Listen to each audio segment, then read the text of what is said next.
Okay, so today we are going to be presenting the 5 tasks of strategic management. Next slide, please.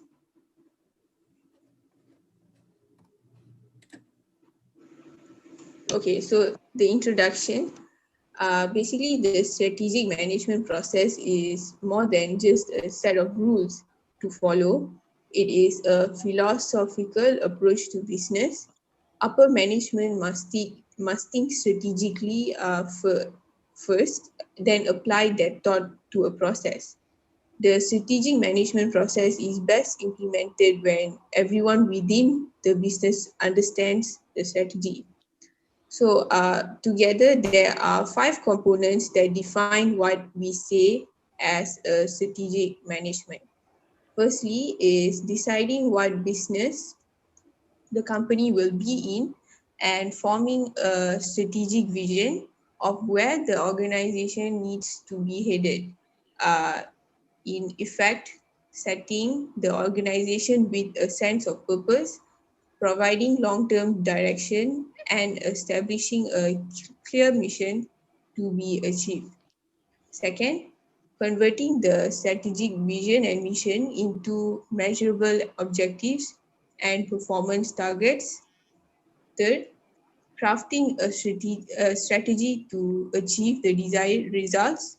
Fourth, implementing and executing the chosen strategy efficiently and effectively. And lastly, evaluating performance, reviewing new developments, and initiating corrective adjustments in long-term direction. Next, I'll be passing to the next member to be presenting developing a strategic vision and mission. Hi, my name is Nur Zulaika. So I'll be presenting about developing a strategic vision and mission. When developing a vision and mission, which the manager have to think strategically about where they are trying to take the company, and the management concept of the business need to be supplemented with a concept of the company future business characteristic and long-term direction.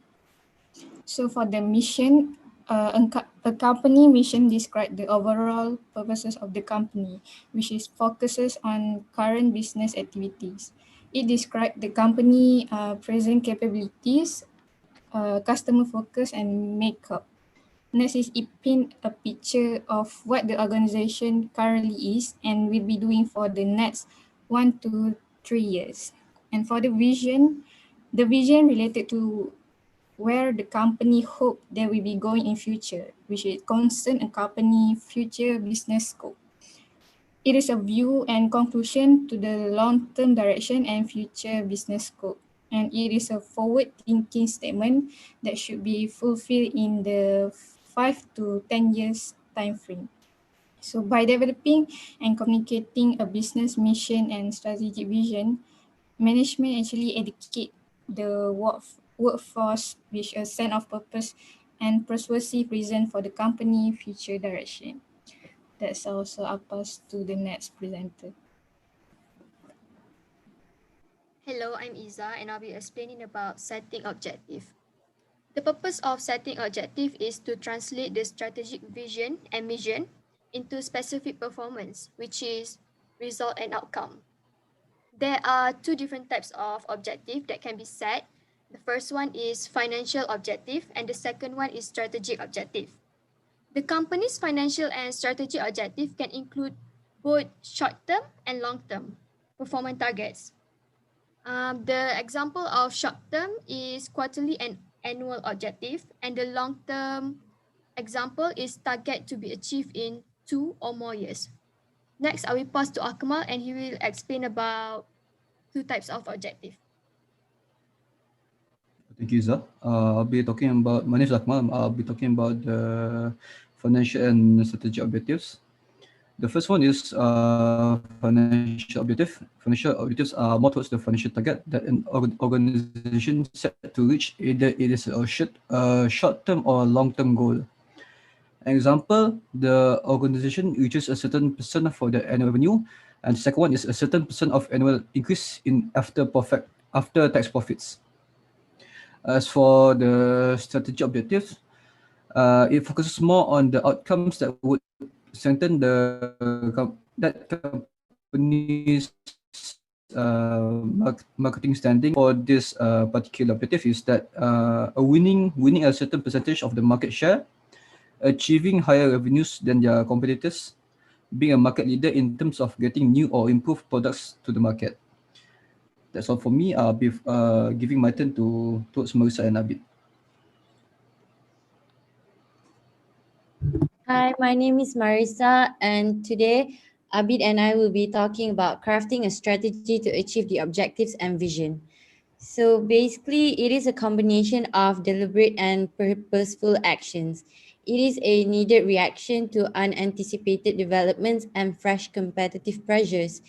A company's strategy consists of on how to grow the business, how to satisfy customers, how to outcompete rivals, how to respond to changing market conditions, how to manage each functional piece of the business, how to achieve strategic and financial objectives.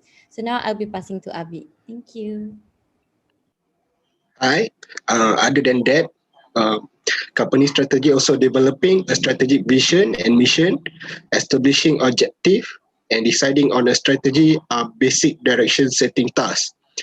They map out where the organization is headed, its short range and long range performance target, and the competitive move and internal action approaches to be used in achieving the targeted result. Together, they constitute a strategic plan. I pass on to the next member for the next task.